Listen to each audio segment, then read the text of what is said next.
The line at Philadelphia City Hall was overflowing with people yesterday trying to make corrections to their ballot as the city estimates 3,800 mail-in ballots are at risk of being tossed for minor errors. The Fetterman campaign has joined a lawsuit to overturn the state Supreme Court ruling that those ballots with a missing or incorrect date will not be counted. The Republican Party, on both a state and national level, is actively fighting to toss out thousands of absentee and mail-in ballots in key battleground states because they never give up. They'll find a way to essentially cheat their way to victory. And keep in mind, we're talking about actual battleground states where the elections are incredibly close. If successful, their efforts could swing the results of close races. And you just heard about Philly, which is, of course, in Philadelphia. Think about the Senate race there. Now, in states such as Pennsylvania and Wisconsin, right-wing organizations and Republican groups animated by former President Donald Trump's big lie have filed lawsuits seeking to toss ballots on technical grounds, potentially disenfranchising thousands of voters for failing to put a date on the outer envelope of a ballot or other small, honestly irrelevant mistakes. Now, unfortunately, in Pennsylvania, they have had some success in disenfranchising some voters. Last week, the Pennsylvania Supreme Court sided with GOP groups in ruling that mail-in and absentee ballots lacking a correct date on the outer envelope cannot be counted. Okay. And so they wanted to do even more. Last week, on Saturday, Philadelphia city officials published the names of more than 2,000 voters who had returned defective ballots and urged them to come to City Hall to cast a new ballot in the few days remaining before Election Day. So think about that. 2,000 ballots that could be tossed. It really depends on how many people come back to vote again. In Allegheny County, home to Pittsburgh, officials posted lists of more than 1,000 names of voters with undated or incorrectly dated ballots. Just over 100 cured their ballots on Monday, according to city officials. So 100 out of 1,000. And that's the whole game. That's the whole point, to essentially toss out ballots because the Republican groups that are pushing for these policies believe that the majority of mail-in and absentee ballots are cast by Democratic voters, and they want to make sure that those votes don't count. Yeah. So, look, Republicans try to cheat. Newsflash. But, you know, I was reading articles about it today, and in mainstream media, they're like, well, you know, a little bit of this and a little bit of that, and we can't tell. Come on. They're so exhausting, right? So, Paul Weyrich said this back in the 1980s. He's the guy who set up American Enterprise Institute, Heritage Foundation, the moral majority. He said the more people vote, the less chance Republicans have of winning. Why? Because they're the party of big business and multinational corporations. People don't want to vote for big business. They want to vote for themselves. And Weyrich knew that, and he needed to trick them. By the way, Donald Trump said it. Donald Trump said, look, if we have voting at those levels with mail-in voting, you'll never get a Republican elected in the national level again. Lindsey Graham said it. They all have said it. They know if more people vote, they're going to lose. So what do they try to do? They try to disqualify votes. They try to cheat in every single way imaginable. So since we know all of that already, if I was the Democrats, I'd fight fire with fire. Whatever Republicans did, I would do in Republican areas. Okay. And then all of a sudden you would get a fix to it. Why? Because if you ever even tweak Republican voters 1%, they'll scream to no end. They will howl, right? And be like, oh, okay, good. Now we're having a conversation. Okay, so if you don't want us to do it to Republican voters, then you shouldn't do it to Democratic voters. If you don't want us doing it in person voting, then don't do it to mail voting, right? And so, but Democrats are too cowardly.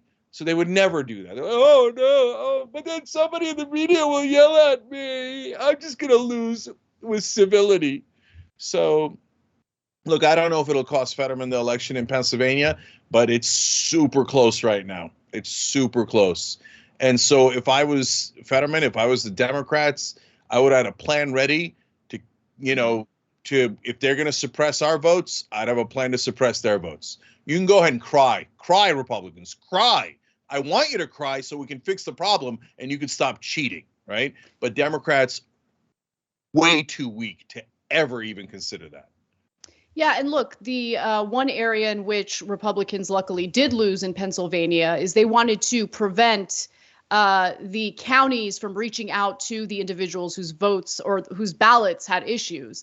They didn't want to give them a chance to come back and cast a new ballot with an accurate date on the ballot. But luckily, they lost that effort. Now, there's nothing in Pennsylvania state law that states that counties have to reach out to these voters whose ballots had issues. There's also nothing stopping them. So some of these counties did reach out to voters. I would be shocked if all counties reached out to voters because, as the Washington Post had reported, a lot of the individuals they spoke to who had issues with the date on their ballot never received any communication from any state official about correcting the mistake. So there are definitely voters who have been disenfranchised in the state of Pennsylvania. Now, let's move on to other states because there are issues in other states as well. The Democratic Senatorial Campaign Committee and the Democratic Congressional Campaign Committee has joined Fetterman, by the way, in Pennsylvania on a lawsuit which aims to ensure that ballots aren't tossed out due to minor inconsequential errors. We'll see what happens with that. We'll keep an eye on it. But the election's today. So I'm glad they're fighting back to some extent, but I don't know how much of a difference it's going to make.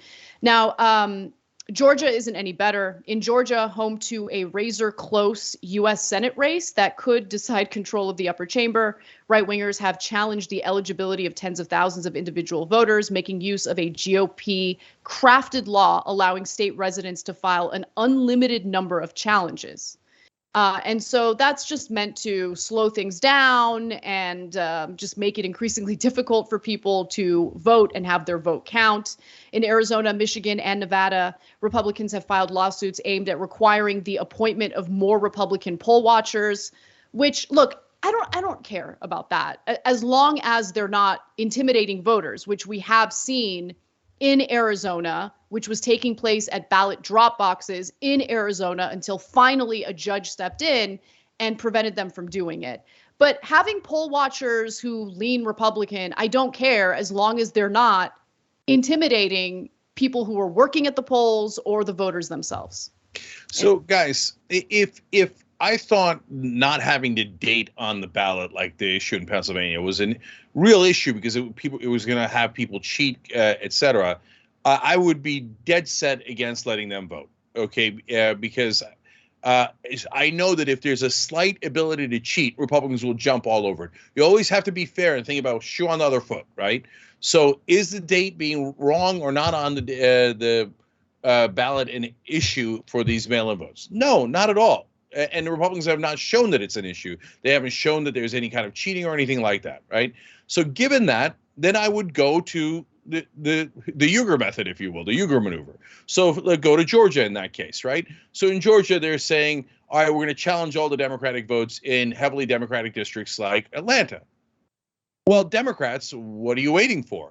Why don't you go to heavily Republican districts in suburban and rural parts of Georgia and go, I challenge, and clog it up until they have an 8-hour line and no one can vote. Oh, well, that would be doing the same strategy as Republicans. Yes, it would. It's called politics. Would you like to participate? No, we're going to take it up with the courts 7 months from now when they've already seated the senator. Okay, well, if you don't want to fight back, you're going to lose.